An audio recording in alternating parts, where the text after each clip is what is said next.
Sejumlah anggota dari tim Opsnal Polsek Padang Timur malam itu mendatangi sebuah rumah petakan yang terletak di wilayah Parak Pisang.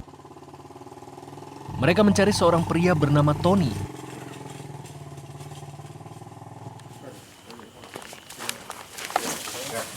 Nah, itu yang lo, baju mah. Tony merupakan seorang penjaga sekolah yang bertugas di SD Negeri 27. Ia dilaporkan pihak sekolah lantaran terekam kamera CCTV tengah mencuri buku-buku sekolah. Ia mengaku nekat melakukan pencurian karena kecanduan bermain judi online dan menggunakan narkoba.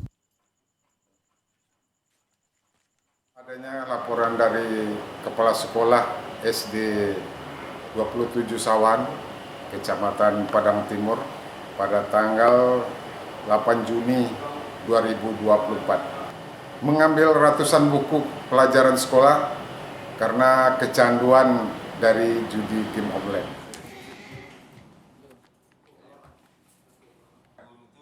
Buku-buku yang ia curi dijual ke pengepul barang bekas. Pihak sekolah mengaku mengalami kerugian sebesar 4,5 juta rupiah. Kini pelaku harus mempertanggungjawabkan perbuatannya. Pelaku dijerat dengan pasal 363 tentang pencurian dengan ancaman hukuman di atas 5 tahun penjara. Dari Padang, Sumatera Barat, Juwabdi Nursyah untuk CSI RTV.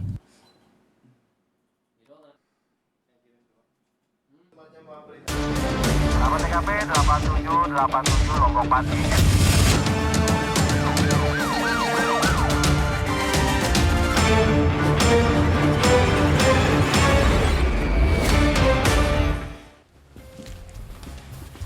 Halo, selamat malam sahabat RTV. Kembali berjumpa dalam CSI Caratan Seputar Investigasi.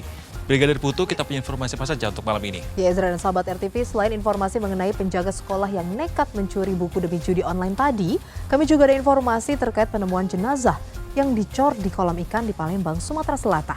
Bersama saya Ezra Dianto. Dan saya Brigadir Putu Fungki. Inilah CSI selengkapnya.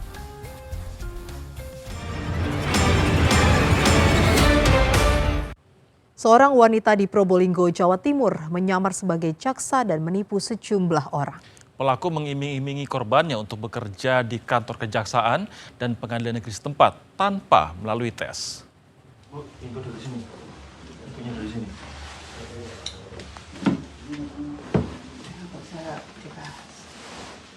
Tim gabungan dari Kejaksaan dan Polres Probolinggo menggerebek kediaman dari seorang wanita bernama Arsumi Habibah Al-Asegaf di Leces, Kabupaten Probolinggo, Jawa Timur.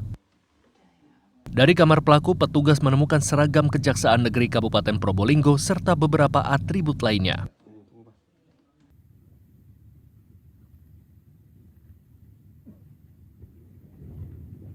Usut punya usut, wanita 34 tahun itu ternyata menjadi jaksa gadungan dan menipu para korbannya hingga merugi 35 juta rupiah.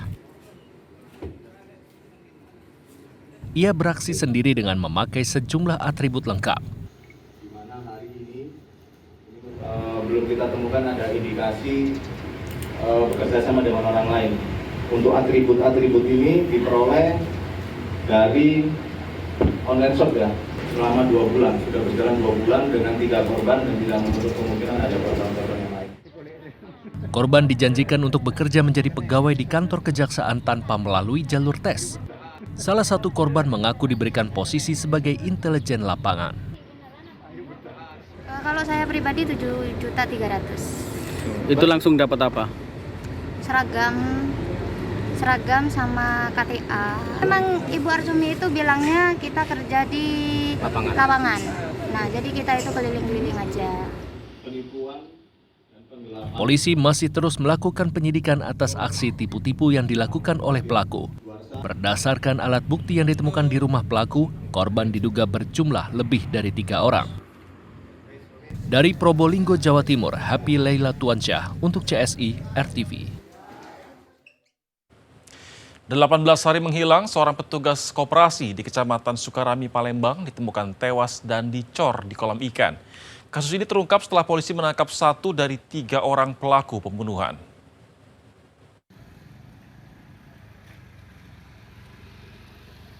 Toko pakaian yang berada di Jalan Kiai Haji Dahlan, Maskarebet Raya, Kecamatan Sukarami, Palembang, Sumatera Selatan ini menjadi tempat jasad Anton Eka Putra, penagih utang Koperasi Simpan Pinjam yang dikabarkan hilang sejak 9 Juni 2024 lalu, ditemukan dalam kondisi dicor. Penemuan jasad ini terungkap setelah polisi menangkap 1 dari 3 orang pelaku pembunuhan yang merupakan nasabah korban di Batam, Kepulauan Riau. Sebelumnya, kecurigaan muncul saat polisi menemukan bercak darah di dalam toko, ditambah keterangan sejumlah saksi. Polisi pun membongkar kolam ikan di dalam toko tersebut yang menjadi tempat para pelaku mengecor korban. Dari hasil penyelidikan, diketahui motif pelaku membunuh korban dilatar belakangi soal utang koperasi. Setelah kami gali, ternyata yang terjadi tindak pidana pembunuhan, dan ternyata hasil maupun korban yang notabene menjadikan bagian pembunuhan yang ada dilakukan penguburan di TKP, di mana terakhir korban ini mendatangi debitur yang kebetulan bekerja atau memiliki ruko yang ada di sini. Jasad korban kemudian dibawa ke Rumah Sakit Bayangkara Palembang untuk diotopsi. Sementara hingga kini, Polrestabes Palembang dan Polda Sumsel masih terus memburu 2 pelaku lainnya. Dari Palembang, Sumatera Selatan, Adi Asmara untuk CSI, RTV. Sahabat akibat terbakar cemburu, seorang pria di Bangkalan, Jawa Timur nekat membunuh sahabatnya. Pelaku tak terima korban berkomunikasi dengan mantan istri sirinya.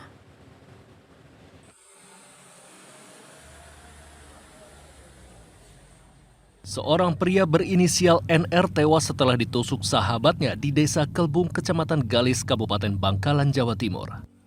Sebelumnya, korban sempat dirawat di rumah sakit, namun nyawanya tidak tertolong.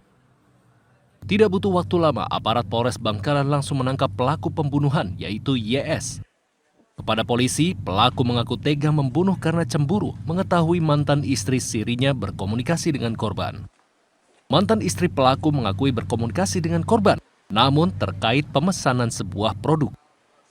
Masalah itu kemudian sempat diselesaikan dengan mediasi antara pelaku, korban, dan istri pelaku, lalu berakhir damai. Namun pelaku masih curiga korban dan mantan istri sirinya terus berkomunikasi hingga pelaku tega menusuk korban saat bertemu di rumah temannya. Pelaku ini curiga dengan sahabatnya ini sering menghubungi mantan istrinya, cemburu lah. Dan ketika ditanya oleh pelaku, korban ini masih ngelak sebenarnya. Tapi pelaku ini sebenarnya sudah menghubungi mantan istri tersebut bahwa tidak usah lagi berhubungan dengan korban ini. Ya, karena kesal, pelaku ini langsung menusukkan pisau ke korban. Bagian apa? Bagian perut. Akibat perbuatannya, pelaku akan dijerat pasal pembunuhan dan terancam hukuman 15 tahun penjara. Dari Bangkalan, Jawa Timur, Solihul Hadi untuk CSI RTV. Sahabat, warga Kota Padang, Sumatera Barat digegerkan dengan penemuan jenazah remaja yang ditemukan mengambang di aliran sungai Batang Kuranji. Beredar narasi jika korban dianiaya sebelum akhirnya melompat dari atas jembatan dan meninggal dunia lantaran terdapat bekas luka tak wajar di tubuhnya. Selengkapnya dalam liputan mendalam CSI bagian pertama, remaja tewas lebam, 30 polisi diperiksa Propam.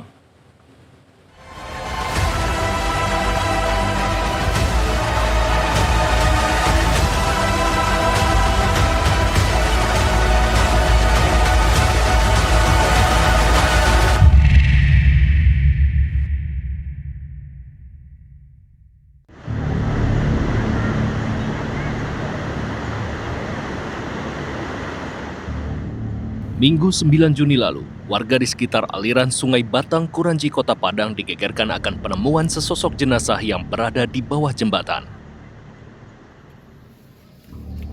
Jenazah berbaju hitam dan bercelana krem ini ditemukan sudah dalam kondisi mengambang di permukaan air. Tim Satreskrim beserta tim Inafis dari Polresta Padang datang ke lokasi kejadian dan mencoba mengevakuasi korban. Tubuhnya telah kaku. Meski begitu, korban diduga tewas tak sampai 24 jam sebelum jenazahnya ditemukan. Saat dievakuasi, tim menemukan sejumlah luka lebam yang terdapat di bagian punggung sebelah kiri. Selain itu, korban juga mengalami luka sobek di bagian kepala kanannya, tepatnya persis di atas daun telinga. Jenazah korban akhirnya dibawa ke Rumah Sakit Bayangkara Kota Padang untuk diidentifikasi lebih lanjut.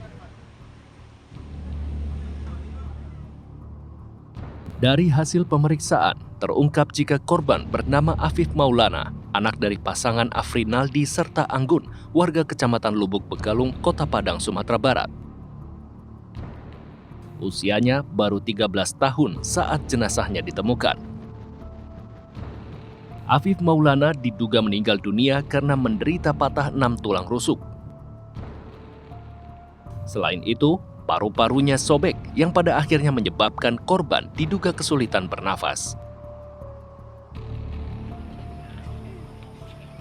Setelah diperiksa secara menyeluruh di rumah sakit, jenazah Afif Maulana akhirnya diserahkan kepada pihak keluarga korban untuk dimakamkan di tempat pemakaman umum Lubuk Begalung, Kota Padang, Sumatera Barat.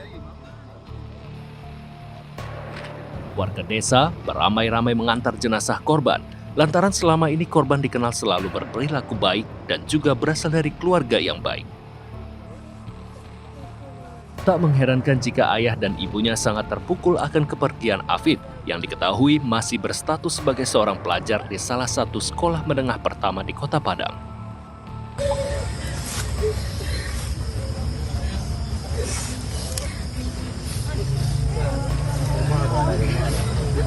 Selain itu, keluarga korban semakin terpukul ketika mendapatkan informasi jika kematian Afif tidak wajar.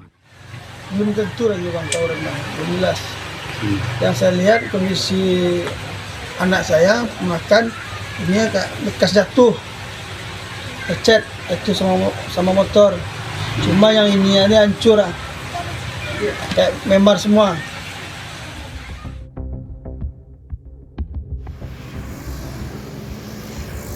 Awalnya, Afif beserta puluhan remaja lainnya dibubarkan oleh puluhan personel Satsabara Polresta Padang yang mendapatkan informasi terkait adanya aksi tawuran di sekitar wilayah Jembatan Kuranci.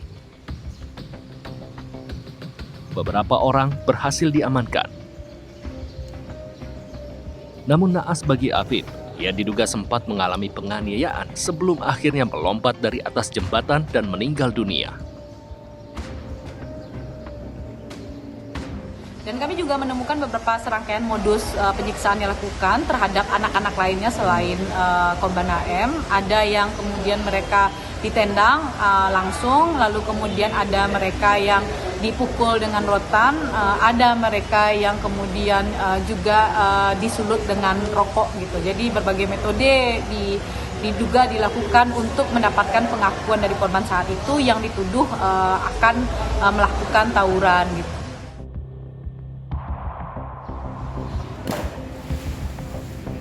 Aparat kepolisian hingga kini masih melakukan penyidikan atas kasus tewasnya Afif Maulana dengan memeriksa 30 orang anggotanya yang saat itu bertugas membubarkan tawuran. Lantas, bagaimana kebenaran di balik kasus tewasnya Afif Maulana? Benarkah telah terjadi penyiksaan sebelum ia melompat dari atas jembatan? Dari Padang, Sumatera Barat, Juabdi Nursyah untuk CSI RTV.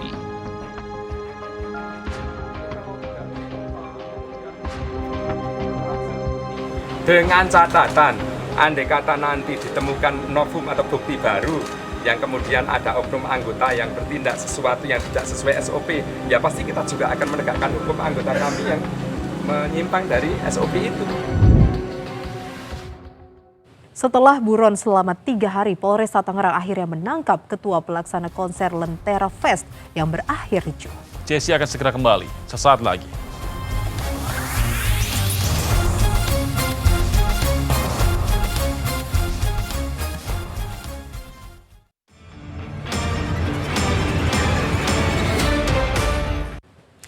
Kembali di CSI, sahabat, setelah buron selama 3 hari, Polresta Tangerang akhirnya menangkap Ketua Pelaksana Konser Lentera Fest yang pada hari Sabtu lalu berakhir ricuh. Pelaku membawa kabur uang yang seharusnya dipakai untuk membayar sejumlah pengisi acara.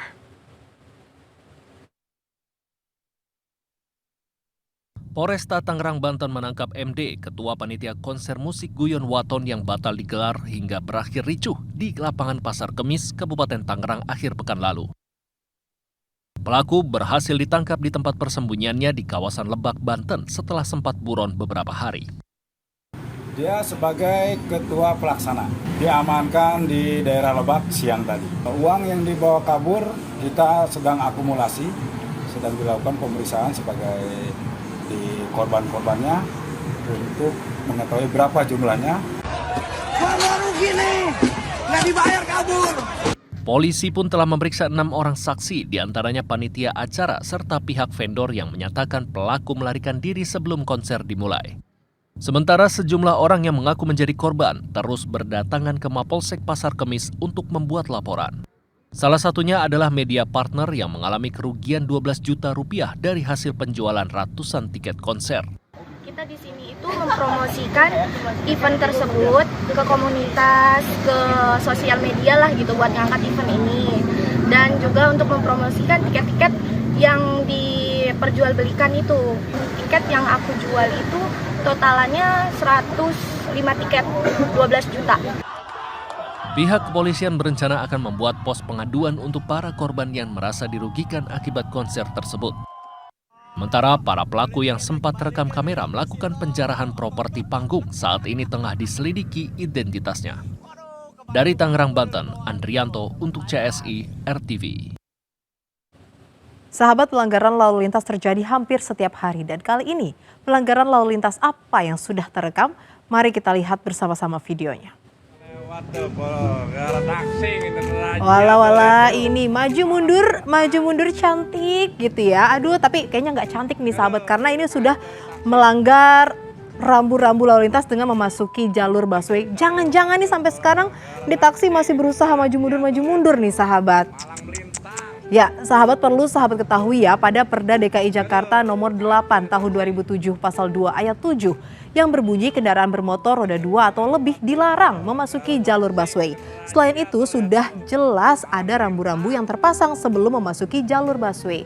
Jadi jelas ya bagi pengendara yang menerobos jalur bus Transjakarta dapat dikenakan sanksi sesuai dengan pasal 287 Undang-Undang Lalu Lintas dan Angkutan Jalan dengan kurungan 2 bulan dan denda Rp500.000. Aduh, kacau di taksi. Yuk, scan ulang siaran digital kamu.